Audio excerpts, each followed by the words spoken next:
Last time I talked about Lent and about fasting and just some general principles about the sort of things that we might want to be thinking about in relation to what all that is about and how that might be applied. Now, moving on. Firstly, I wanted to note that you can fast unrighteously. That's a bit strange, isn't it? The idea that you could actually be doing the right thing for the wrong reason, at which point it becomes the wrong thing. Look at this. This is Zechariah 7. In the 4th year of King Darius, the people of Bethel sent some people to say to Zechariah, essentially, should I mourn and fast in the 5th month as I've done for many years? Should I mourn and fast in the 5th month as I've done for many years?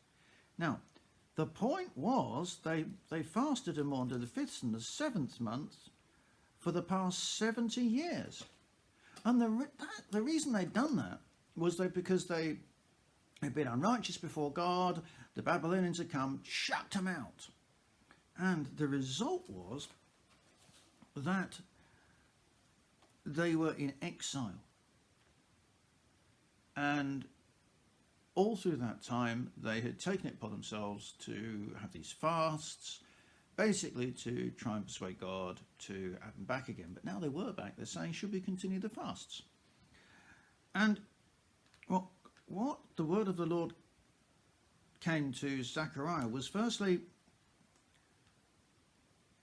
when you fasted and mourned, who were you doing it for? And when you were eating and drinking, who were you doing it for? Because remember, God is in the feast as well as the fast.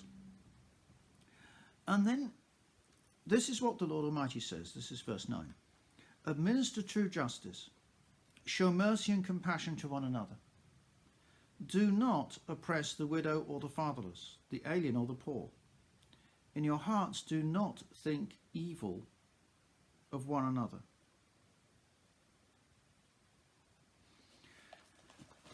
Then let's go to Isaiah 58.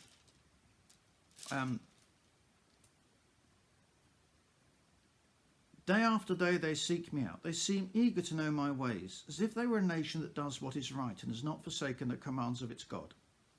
They ask me for just decisions and come eager for God to come near them. Why have we fasted, they say, and you've not seen it? Why have we humbled ourselves and you have not noticed? Yet on the day of your fasting you do as you please and exploit all your workers. Your fasting ends in quarrelling and strife and in striking each other with wicked fists. You cannot fast as you do today and expect your voice to be heard on high. Is this the kind of fast I have chosen? Only a day for a man to humble himself?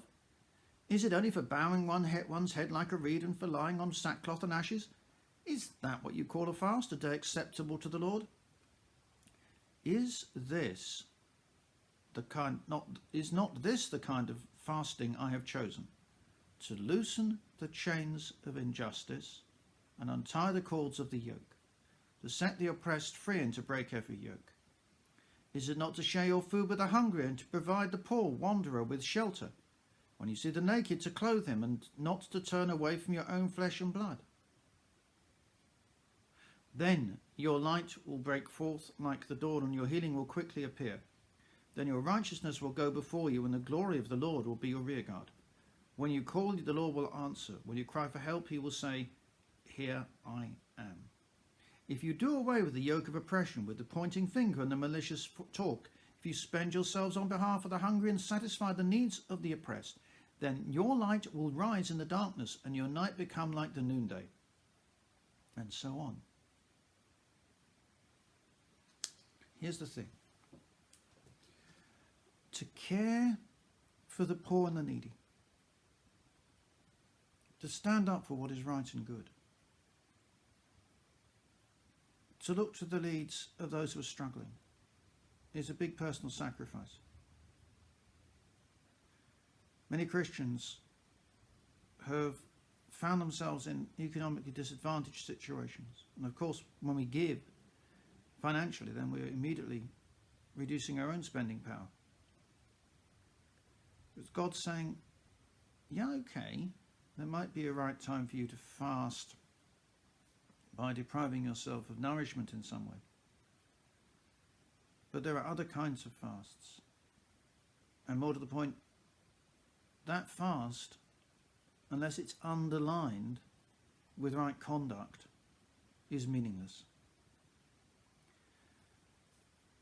God wants for himself a holy people whose holy behaviour reflects the holiness of their devotion.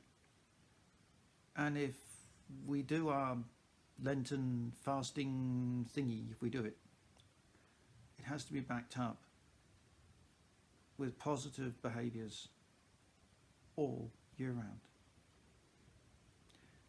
I haven't finished talking about Lenten fasting yet, but that's enough for part 2.